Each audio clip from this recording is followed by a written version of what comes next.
Have you ever believed that a creature the world calls a myth was once saved by a 17-year-old girl, using nothing but her bare hands and her heart?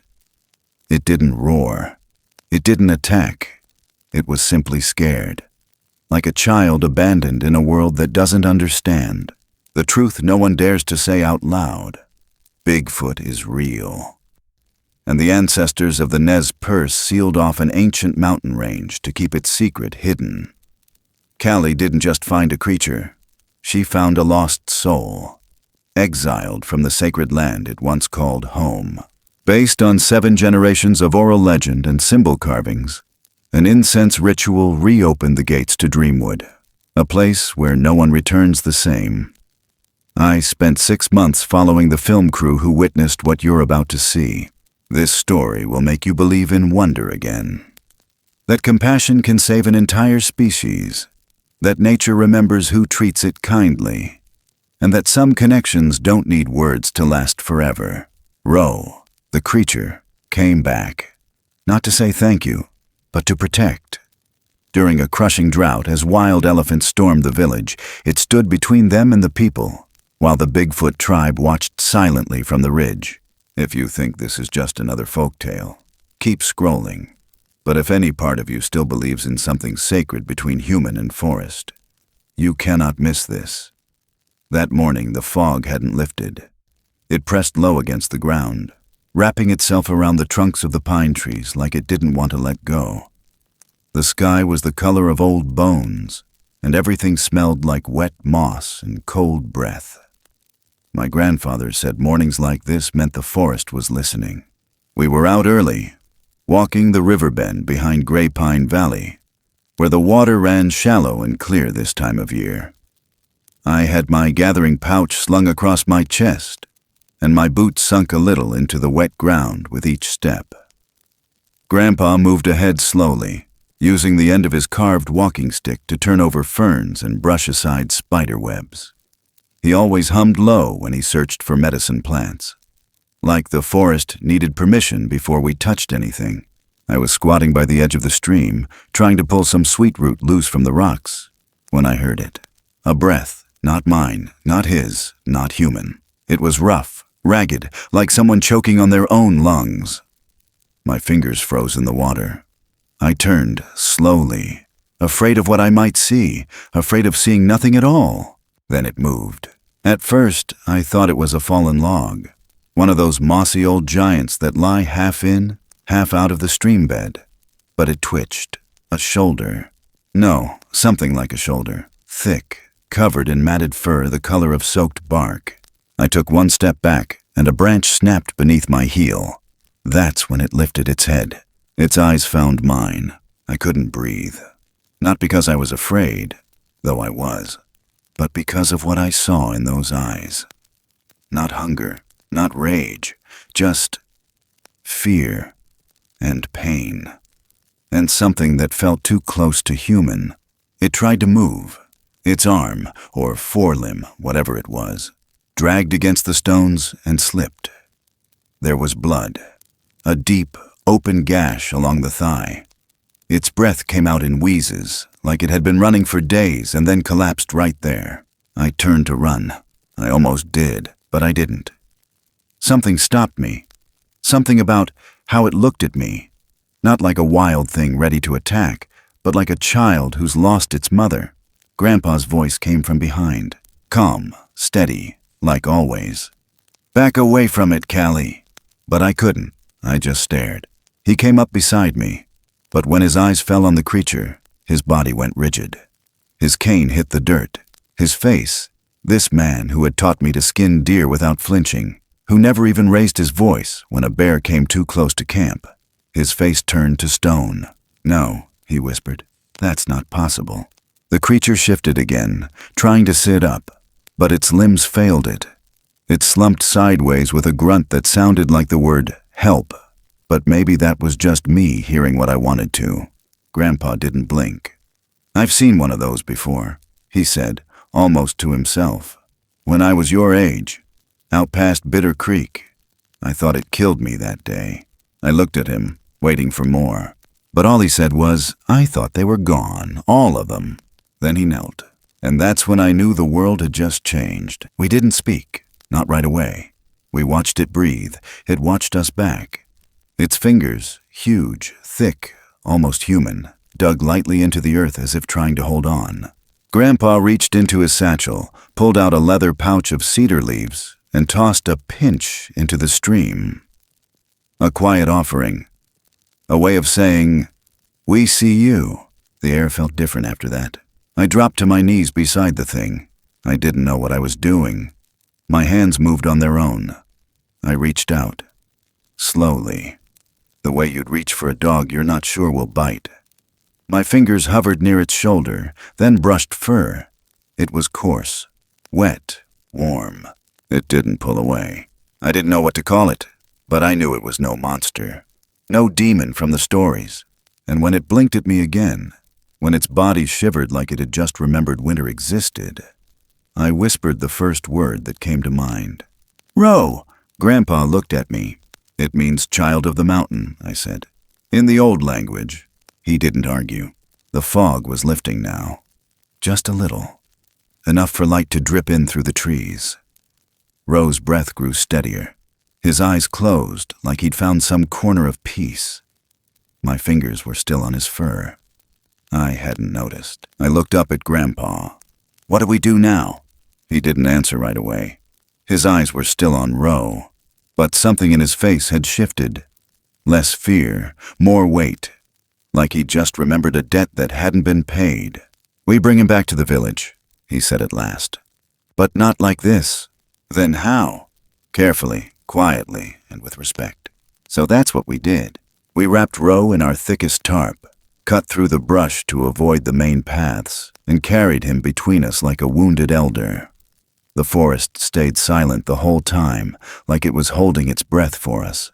When we reached the edge of gray pine, the wind kicked up again, sharp and sudden.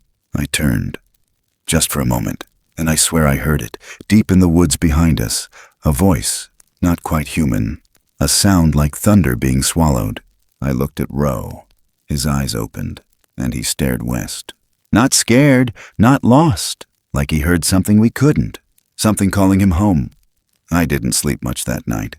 Every time I closed my eyes, I saw his, those wide, dark, human but not eyes staring through me like they'd followed me home.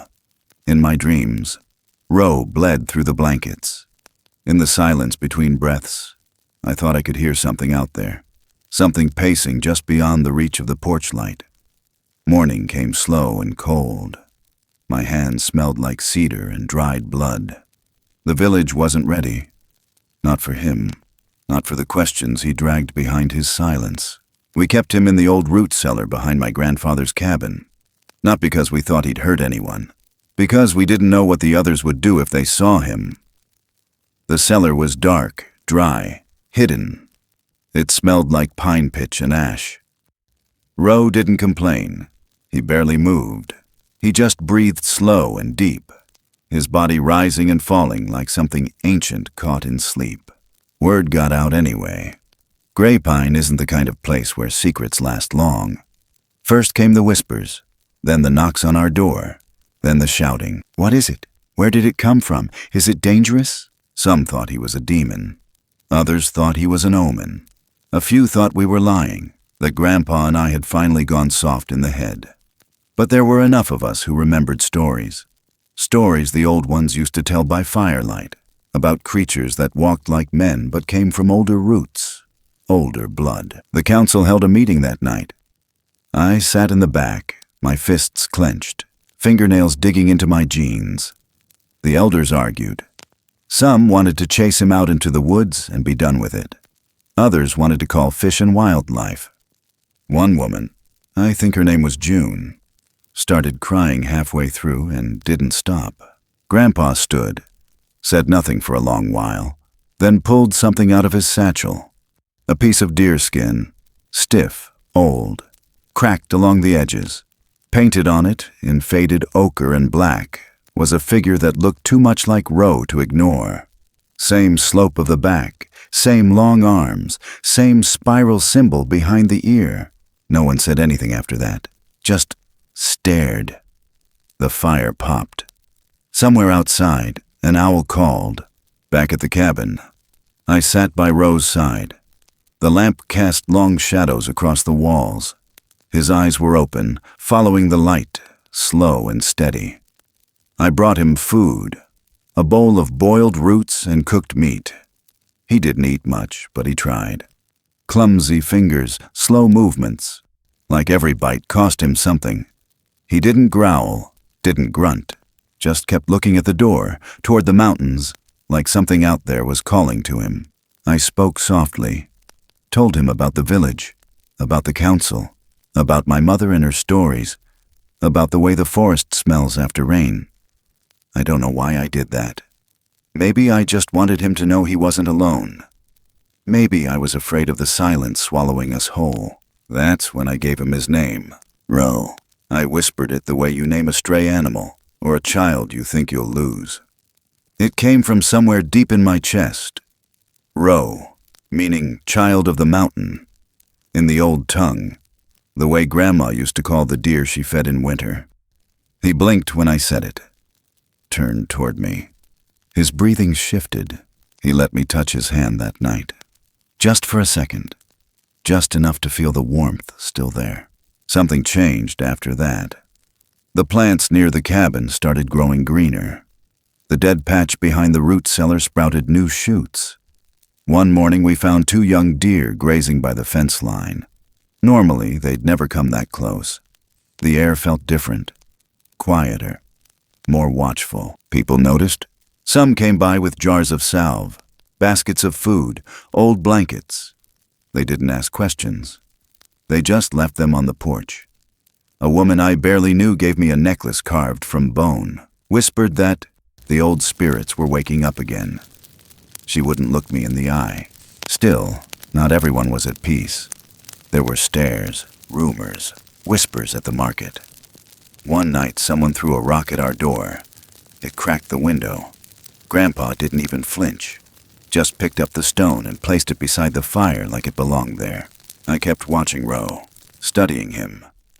He was healing, slow but steady. But it wasn't just the wound that mended. Something deeper, something that pulled him toward the woods each time the wind shifted. He'd sit with his eyes locked on the west, shoulders tense, like he was waiting for a sign. Then one night it came. The wind howled louder than usual. It carried something in it, a low, guttural sound, deep enough to make the walls hum. It wasn't human, but it wasn't animal either. It was something else, something that lived between breath and bone. Roe sat up straight, his head turned. His whole body went still, like he was carved from stone. Then he howled back. Not a scream, not a growl, a response. The sound bled through the trees, bounced off the hills, and disappeared into the dark. I couldn't sleep after that. I lay on the floor near the root cellar door, listening to his breath slow, feeling the way the earth seemed to pulse beneath us. He was remembering something, someone, a place, a name older than ours. And I knew this wasn't just about keeping him safe anymore. It was about getting him home. But home was far, and the road there had been forgotten for a long, long time. The map was older than anything I'd ever touched. Smelled like smoke and hide and dust, older than the valley itself. Grandpa unrolled it on the table. The leather cracked and curling at the edges, black symbols flaking at the seams like dried bark. There was a silence between us, the kind that fills a room before something sacred is spoken aloud. He didn't look at me when he pointed, just tapped a finger on the curve of a painted ridge. Dreamwood, the forbidden stretch. The place we never named without first whispering a prayer. The elders always said it wasn't just haunted.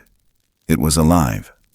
Not in the way forests are supposed to be, but in a way that remembers what people forget. He said that's where Roe came from, that he must have been swept from one of the high tributaries during the early melt. The underground water veins, snaking beneath miles of limestone and root, could have carried him through narrow pockets of cave, out through the old glacial runoff, and finally into the stream near Gray Pine. It was possible, barely, but possible. I stared at that spot on the map. There was a knot in my chest I couldn't name, like dread braided into wonder. If Ro remembered that call, the one from the mountains the night before, then he remembered where home was, and we had to get him there. Not for our safety, not even for his healing, but because something about him didn't belong in this world of fences and whispered fear. He needed trees that had never heard an axe, wind that still spoke his name in the language of dirt. I told Grandpa I was going with him. He didn't argue. We spent the next day preparing, not packing gear, not filling trucks. This wasn't that kind of journey. There would be no GPS, no satellite check-ins, no trail markers. There was only instinct, and ritual, and feet. We gathered cedar and juniper, tied together bundles of sweetgrass. Grandpa carved prayer notches into willow sticks, muttering words I barely understood but could feel vibrating in my ribs. I cleaned Ro's wounds with a gentler hand than I'd ever known myself to have. He let me, quiet and still, like he'd known all along this was where things would lead. That night, we lit the fire behind the cabin. No one else joined. Not out of fear, I think, but respect. Some silences in a town like Grapevine are loud with meaning. The smoke rose into the pines. I watched it twist and dance above us until the stars began to pierce through. We sang, not hymns, not songs. Something older, something that felt like a river winding uphill. Grandpa burned the cedar and swept it around Ro's body in careful arcs. I held his hand. It was huge, calloused, but shaking, not with fear, with something deeper. Surrender. He didn't fall asleep. He drifted. One moment, he was breathing with us. The next, his shoulders slumped and his body sank to the earth like it had found a memory beneath the soil. We covered him in deerskin, laid moss around his limbs to cushion the bruises. He looked smaller somehow, folded into that shape, like a child curled at the feet of a mother he'd never met. I didn't sleep that night either, because when I finally closed my eyes, I was somewhere else. There were trees, but taller than anything near Grapevine. The air buzzed with a hum I couldn't place. I was standing barefoot in soft dirt, surrounded by shapes in the fog. Tall, broad, not threatening, watching. Their eyes glowed, not with fire, but with knowing. And Ro stood beside me. He didn't speak, just touched my arm and nodded once. I woke with tears in my eyes. I don't remember crying. At dawn, we lifted Ro onto a stretcher built from birch and twine. There were 7 of us. Grandpa, me, 2 of the old tanners from the east side of town, and 3 park rangers who'd worked these woods longer than I'd been alive. None of us spoke much. There was nothing left to say. We stepped into the tree line like stepping into water, and the forest swallowed us whole. The road was gone within minutes, not because we lost it, but because it had never really been there. The trail twisted through gullies, under fallen giants, across cold creeks that ran silent and deep. Birds followed us, just out of sight. Shadows moved when we didn't. Every now and then, someone would stop and glance behind, swearing they heard a breath that wasn't ours. Ro slept the first 2 days, or at least it looked like sleep. Sometimes his fingers twitched. Sometimes his brow furrowed like he was remembering too much all at once. At night, we built fires with dry needles and sang low to keep fear at bay. The woods listened. I felt them listening. And somewhere in the dark, something else did too.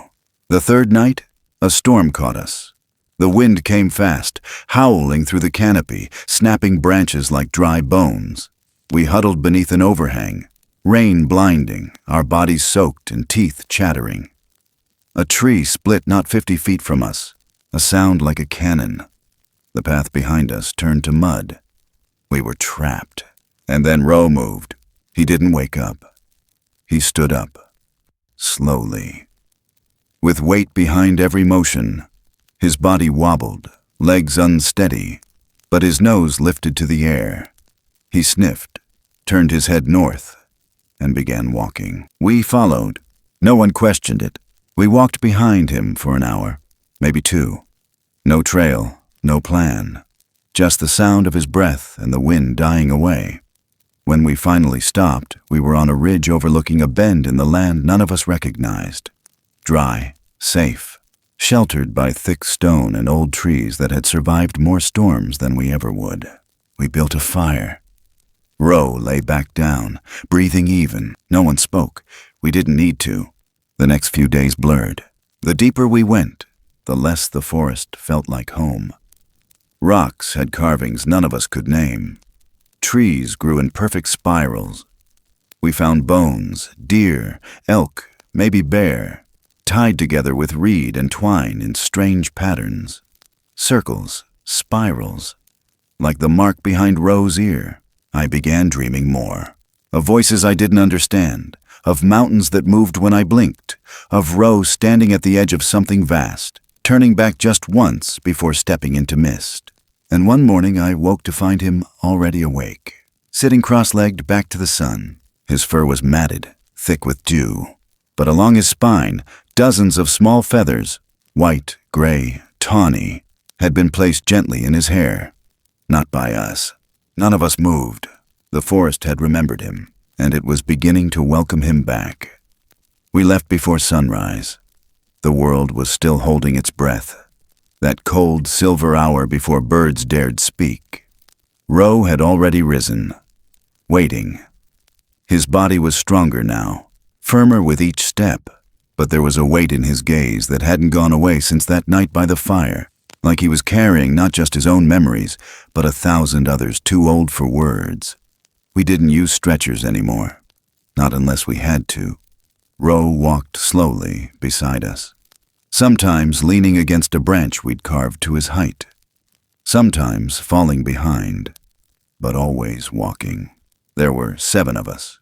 Me, Grandpa, 2 of the old clan elders from Snake Ridge, Quan and Elsie, and 3 rangers from the Forest Service, Pete, who barely spoke, Nora, who knew every moss-covered boulder from here to the coast, and Miguel, whose laugh could break tension like dry twigs.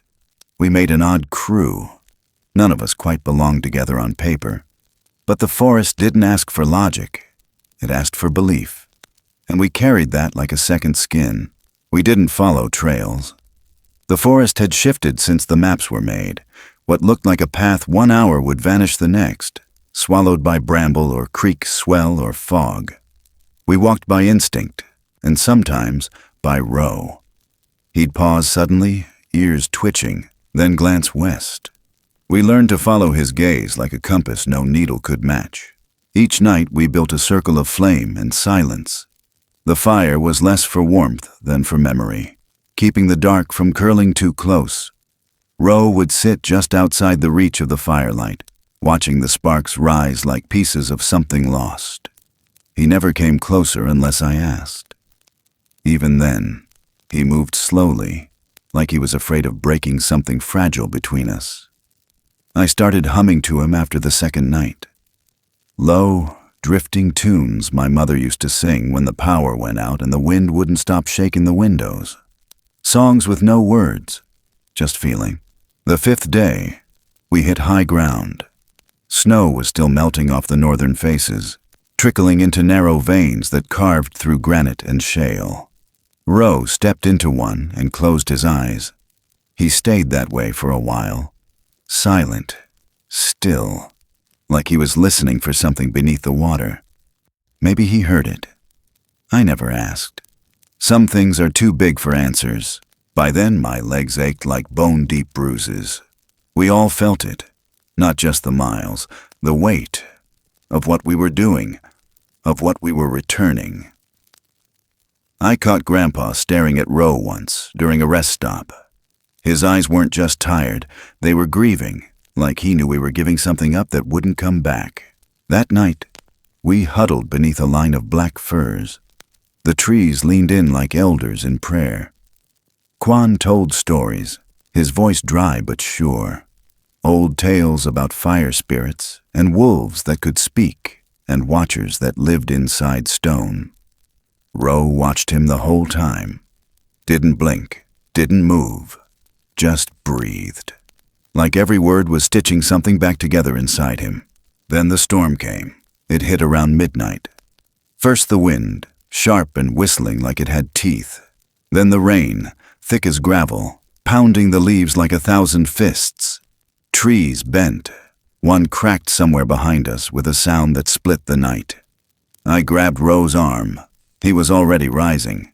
We ran for the rock ledge we'd scouted earlier, half hunched under our gear. Mud slipped under our boots. Water tore through the underbrush like a wild river. We barely made it under shelter before the lightning began. White-hot streaks that flashed the forest into ghost shapes. I sat with my back against stone, panting, shaking, soaked to the marrow. Roe crouched nearby, his massive body shielding mine from the worst of the wind. He didn't look afraid. He looked awake, more alert than I'd seen him since the stream. He turned his head, sniffed once, and stood. None of us said a word as he walked into the storm. He moved uphill. Every branch that slapped against him snapped back like it had touched something sacred. We followed silently, stumbling behind. The storm didn't slow him. It parted. Just enough. We crested a ridge I'd never seen on any map, and there, just past the rockfall, was a glade. Perfectly round, sheltered, silent. He'd found it. We dropped our gear, soaked and shivering, and rebuilt the fire from nothing but sheer will. Roe sat again, back to us, breathing steady. The rain let up. A hush fell, thick and unshakable. In the morning we found signs. Big ones. Not Roe's. Larger, older, deep prints in the mud that didn't belong to bear or elk. Spaced wide, four-toed, upright. They circled our camp once, then vanished. We found stones stacked in quiet spirals, feathers woven into bark. A deer skull laid gently beside a fallen pine with wildflowers threaded through the sockets. No one spoke. What was there to say? Roe was close now. We could all feel it. He didn't walk like before. He moved like the earth itself had started to hum beneath his feet, like he could hear the forest breathing in ways we couldn't. I started dreaming again. This time, it was snowing. Thick, slow flakes. Roe was running through them, but not away. Toward something, toward voices I couldn't make out, but somehow still knew. He turned once, just before he vanished into white. Smiled, or something like a smile. His eyes lit like fire under water. I woke with tears again. One morning just before sunrise, I found him watching the horizon. His back was covered in feathers. Dozens of them, not dropped, placed. Each one set with care, tucked into the ridges of his fur. Some were red-tailed hawk, others blue jay. One looked like an owl's. He hadn't noticed. Or maybe he had, but didn't want to disturb them. I didn't ask who had done it. I already knew. The deeper we went, the less human the forest felt. Or maybe it was us who changed. Either way, the woods weren't empty. They watched, they remembered, and they were waiting. Not much farther now. But it wasn't just Roe going home anymore. It was all of us. The air changed first. Not the scent, not the temperature. Something deeper. Like the forest itself was holding its breath as we reached the outer edge of the place they'd warned us about since before I was born. Dreamwood. A name you never said out loud unless you had to. A name carried like a stone in your mouth, heavy and old. The trees here weren't like the ones we'd passed. These were taller, straighter, covered in a thick coat of moss that looked like it had never known sunlight. There was no sound, no bird song, no insects. Not even the wind dared speak here. Just the quiet, cold and ancient. Like something listening with its teeth bared. We didn't talk much either. Each of us seemed to know we'd crossed into something sacred, or cursed. Maybe both. Grandpa's boots slowed. His shoulders hunched like he was shrinking into himself. Miguel took off his hat and didn't put it back on. Even Roe, who'd been walking stronger, taller with every mile, moved slower now, more careful. like he remembered this place in the soles of his feet. Like it hurt to come back. The ground was different too. Softer, but not welcoming. Like stepping across a grave that hadn't been blessed. We found no trail, no prints, just trees and stone and the thick, choking presence of a place that remembered too much. We stopped in a clearing just before the sun dipped below the trees. It wasn't a campsite. It wasn't anything, just a circle of earth where nothing grew and no light touched the ground. But Ro stopped. So we did too. The circle felt old, like time didn't move here, like things waited beneath the dirt. I gathered cedar needles and ash from Grandpa's pouch and laid them down in the center. My hands shook, not from fear, from knowing this mattered. We built the fire low, letting it flicker instead of roar. We didn't want to scare whatever watched from the trees. We were here to return something, not take. Grandpa knelt and drew a spiral in the ash. Slow, reverent. His lips moved with words that weren't made for daylight. Then he turned to me, eyes heavy with something deeper than age, and nodded. I stepped into the circle. Ro followed. He didn't look back. We faced each other, just the two of us and the fire between us. I reached into my coat and pulled out the small pouch we'd prepared. Sweetgrass, river stones, deer hair, and a sliver of bark from the tree where we first found him. I opened it, letting the contents fall into the flame. A soft hiss rose up. The smoke turned blue for a breath, then vanished. I spoke, not loud, not confident, just true. We return this soul to the woods, I said, as promised. My throat caught. I swallowed hard. May the forest take him back! Ro didn't move. Then slowly he stepped past me, 1 foot, then another, into the mist that curled at the edge of the clearing like smoke from an unseen fire. His shoulders straightened, his back lifted. He turned once, met my eyes. There was something in them. Something like goodbye. Something like peace. He reached out. Not to touch, just to show me he remembered. Then he disappeared into the silver fog. No sound, no rustle, just gone. We stood there, waiting, not for him, for whatever would answer. The silence stretched so long it started to feel alive. The fire crackled, but even that felt distant. Then something shifted. A presence, a weight behind my ribs. I turned to Grandpa, but he was already staring behind me. I didn't hear it. I felt it. A hand, massive, warm, resting gently on Grandpa's shoulder, not threatening, not heavy, just acknowledging. A thank you carved in flesh. He didn't flinch. He just nodded. Then it was gone. No shadow, no movement. Just the sense that something sacred had passed through. We packed up in silence. No one said a word. The fire died on its own. No smoke, just ember and memory. As we left the clearing, I glanced back one last time. The spiral Grandpa had drawn was still there, unsmudged, untouched, like even the wind knew not to cross it. We didn't talk on the way out. Not that night, not the next. Something in us had changed, like we'd left part of ourselves behind with Ro. And maybe we had. Dreamwood didn't let us leave easily. The forest twisted. Paths looped where they shouldn't. The air grew thicker the closer we got to the valley rim, but we kept moving. Together. Quiet. Carrying a silence that felt more like prayer than grief. When we finally saw the first sign of familiar trees, lighter bark, scattered undergrowth, I felt my lungs expand like I hadn't been breathing properly for days. The birds returned. A single crow cawed in the distance. A rabbit darted across the path ahead of us. The world had started again. But not the same world we left. Miguel whistled low. The first sound any of us had made since the clearing. Nora muttered something about needing coffee strong enough to raise the dead.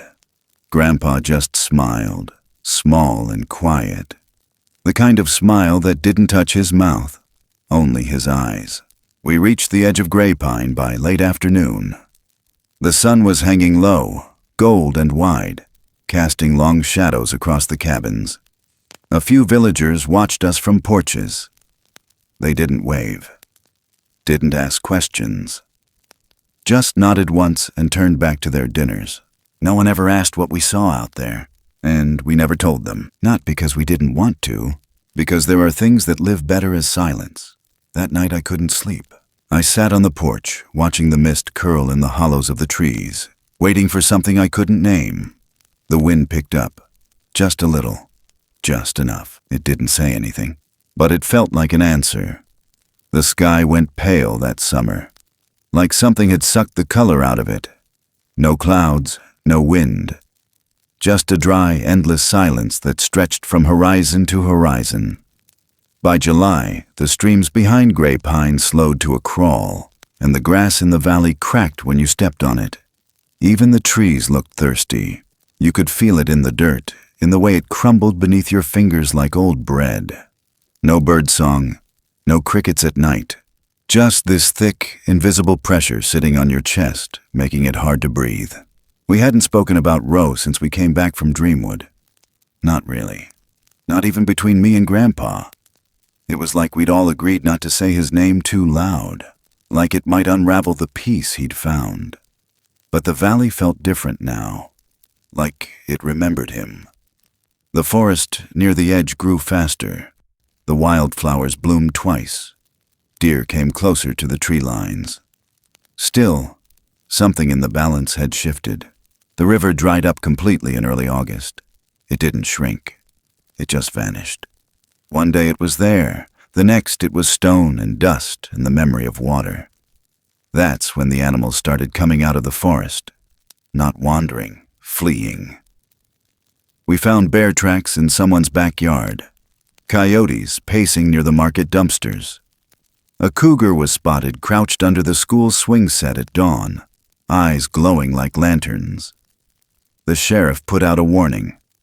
Stay indoors after dark. Keep the kids close. But it wasn't fear in their voices. It was confusion. Like nobody understood what was coming, like even the animals didn't. That night the wind finally returned. But it wasn't the kind that cooled your skin or rustled curtains. It was dry, sharp, carried grit in its teeth. The kind that made your lips crack just stepping outside. The kind that felt like it had a purpose.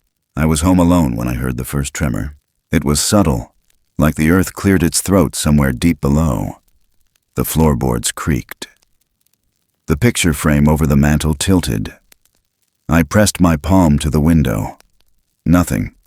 Still. But my gut told me otherwise. The dogs in town started barking next. Then the windows buzzed. Then the sound, low, rumbly, like something massive was walking through the valley in slow, deliberate steps. I ran outside. Smoke, not from fire, from dust. A thick wave rolling over the ridge like a fog made of sand, and behind it, movement. Large, too large, shadows crashing through the trees. Something trumpeted, loud and furious, not mechanical, not human. And then I saw them, elephants, but not like the ones from books or zoos. These were wild, massive, angry. Their hides were streaked with dirt and old scars. Their eyes, wide, wild, rimmed with red. They charged through the crops, tearing up irrigation lines, flattening fences like they were paper. One smashed through old Grayson's barn like it was nothing but a toy block. Dust kicked up around their legs, and the whole valley pulsed under their feet. Thunder, real thunder, from the ground up. I ran toward the church bell. It was the fastest way to alert everyone. The clang of metal rang sharp and hard into the evening. People poured into the street in confusion. Panic, screaming, shouting names, kids being pulled inside, doors slamming, gunshots. I heard at least 3. Pointless, useless. The elephants didn't even flinch. They kept coming, and that's when the biggest one turned toward the square. I froze. It looked right at me. Its tusks were cracked, yellowed at the tips. One eye clouded. Its chest heaved like a furnace. It started forward. I couldn't move. Then I heard my name. Grandpa. His voice cutting through the chaos. calling from the other side of the square. I turned just enough to see him waving, but before I could reach him, the tree fell. The old cedar near the library, dry-rotted and weather-worn, split from the base and crashed in front of me. I jumped back. Something hit my shoulder, hard. I fell against the dirt, couldn't breathe. My ribs screamed, my legs felt heavy. I tried to sit up, and then I saw it. The elephant was almost on me. 20 feet, 15, its trunk swinging low, stomping closer. Grandpa couldn't reach me in time. No one could. I closed my eyes. The ground trembled, but the air shifted. It wasn't wind. It was presence. I opened my eyes. He was there. Not walking, not running, arriving. Roe. But not the Roe I'd known. He was taller, thicker, his chest broader, arms like tree trunks, fur darker, coarser. His eyes, God, those eyes, they burned. Not with anger, with something ancient, something primal, a fire that had waited too long. He let out a roar, not a sound, a force. It rippled through the valley like a shock wave. Birds shot from the trees.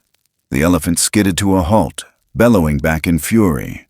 Roe stepped between us, planted his feet, lowered his head, and waited. The elephant lunged. Roe didn't flinch. He grabbed a downed branch, massive, thick as my waist, and slammed it into the ground so hard the earth cracked. The sound echoed through the whole valley. The elephant froze. Another step. Roe growled. Low, deep, threatening without rage. Then, silence. The elephant stepped back, then another, then turned. The others followed. Dust settled. I was still on the ground. Roe turned. Just enough to look at me, his chest rising and falling like a drumbeat. His expression softer now, less flame, more ember. I nodded. I don't know why. Just did. My hand touched the dirt. He vanished into the trees before the others could see him. But I swear, before he disappeared, I saw shapes in the distance. Tall, watching, still, and the wind carried something behind them. Not words, something older. The storm had passed, but something told me it wasn't over, not even close. He stood there in the dust and silence, just a few feet ahead of me, bigger than memory, stronger than anything I'd ever known him to be. His fur, matted and thick with storm grit, clung to muscles that didn't used to show. His back rose and fell with slow, patient breaths. The same Roe I'd watched over like a lost child in the cellar. And yet, he wasn't. Not anymore. That look in his eyes had shifted. It wasn't fear. It wasn't confusion. It was a choice. He stood between the village and the herd of elephants like it was the most natural thing in the world, like he was born for this. The lead bull stared him down, snorting hard through his trunk, stomping the ground like it owed him something. Dust kicked up with every step. Behind him, the rest of the herd rumbled and circled, ears flaring wide like sails catching a storm. The square had emptied. The doors shut, windows shuttered. But I was still there, on my knees, too stunned to move, too shaken to blink. Roe didn't roar this time.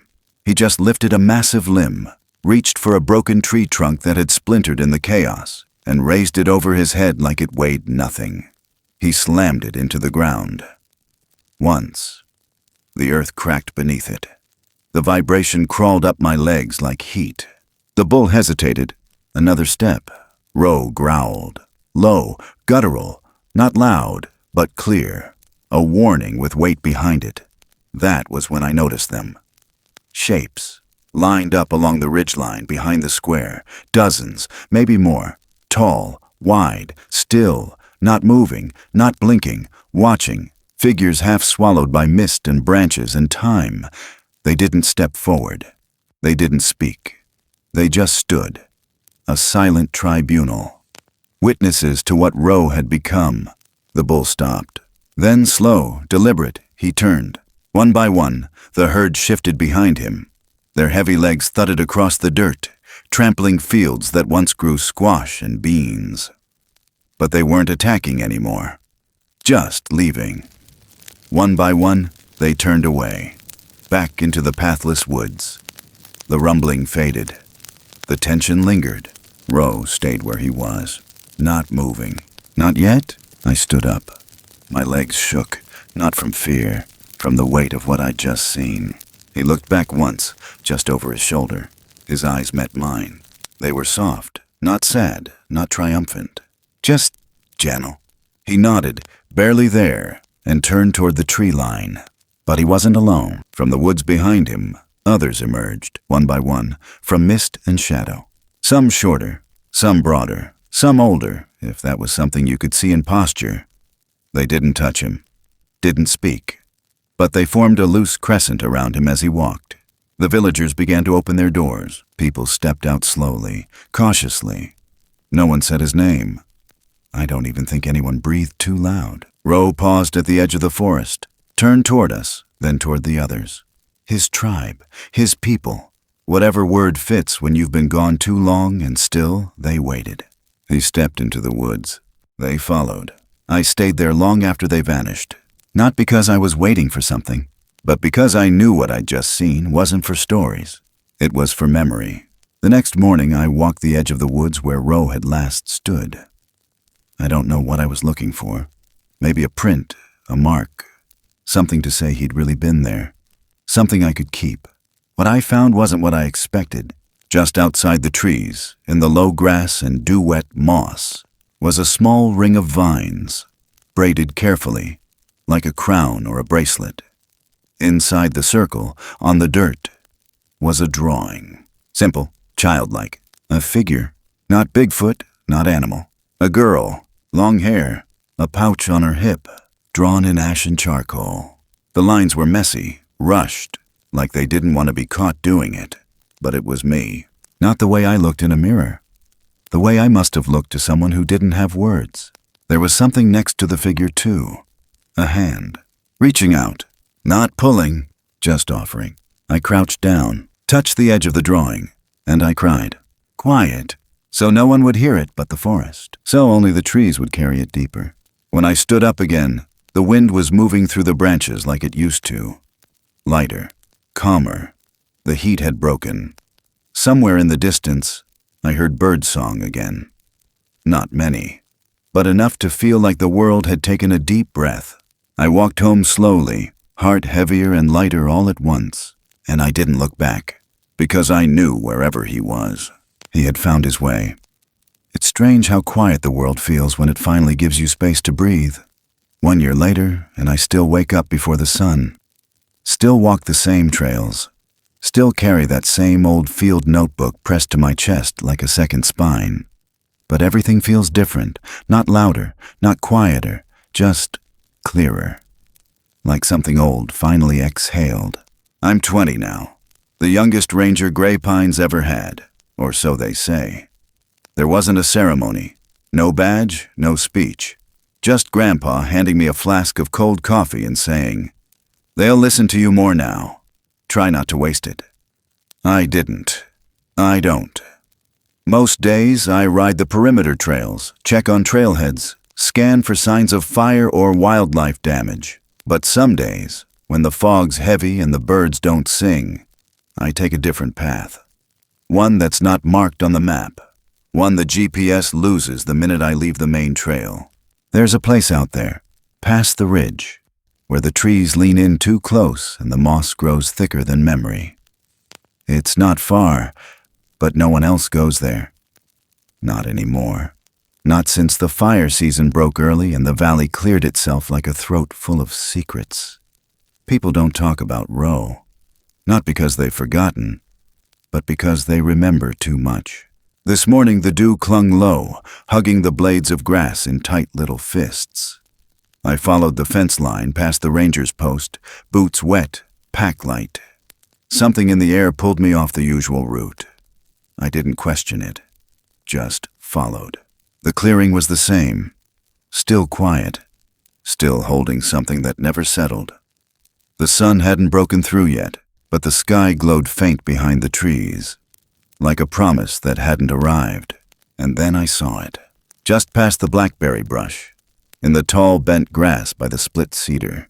A footprint, only one, wide, deep, pressed so firm into the earth I could see every ridge of its arch, every edge of its toes. It wasn't old. The dirt hadn't hardened.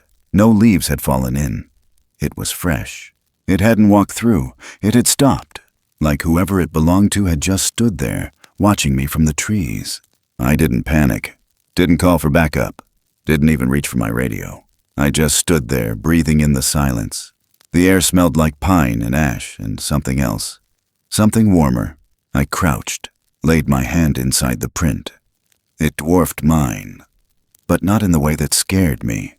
It felt familiar, like coming home to a place you didn't know you'd missed. My voice came out small. Not weak, just honest. I'm still here. I don't know why I said it out loud. Maybe I wanted the forest to hear me. Maybe I wanted him to. The wind moved through the trees then. Not harsh, not loud. Just enough. Just like it used to. The branches swayed gently, and the leaves whispered like a secret too old to write down. I smiled. Not big, not all at once. Just enough to let it settle in, that I wasn't alone. That he'd come back, even if only to watch, even if only for a moment. The forest doesn't forget.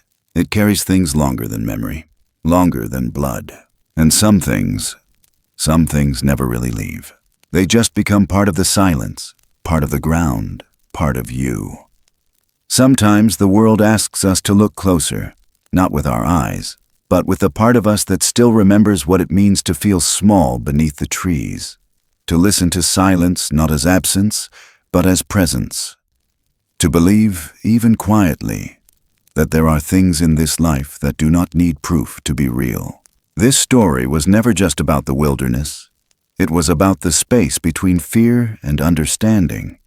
About the bridges that form, not with language or certainty, but with trust, vulnerability, and a kind of ancient kindness we often forget we still carry.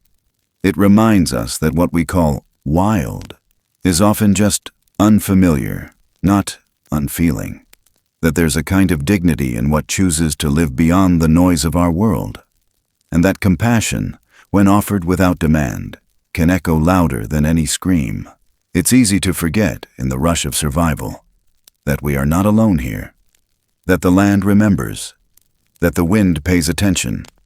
That somewhere beyond the fences and freeways, something older than our fears is still watching. Not with judgment, but with quiet recognition. There is a kind of grace in knowing we share this place with lives we do not fully understand. And maybe we're not meant to understand them. Maybe we're just meant to respect them, to honor their paths the same way we hope ours might one day be honored. In the end, what remains is not the size of what we encountered, but the depth of what it stirred within us. The tenderness, the humility, the choice to care when it would have been easier to walk away. That's what stays. That's what grows roots. So, if this story left something in you, an ache, a flicker, a question you didn't know you were carrying, I invite you to hold on to it. Let it breathe a little. Let it change the way you move through the woods, the way you meet the eyes of a stranger, the way you speak to silence. Thank you for walking this path with me. Truly. If you found something here that spoke to you, I'd be honored if you'd share your thoughts in the comments, subscribe, and follow along for more stories like this. Your presence here matters more than you know. Take care of each other. And take care of the quiet things.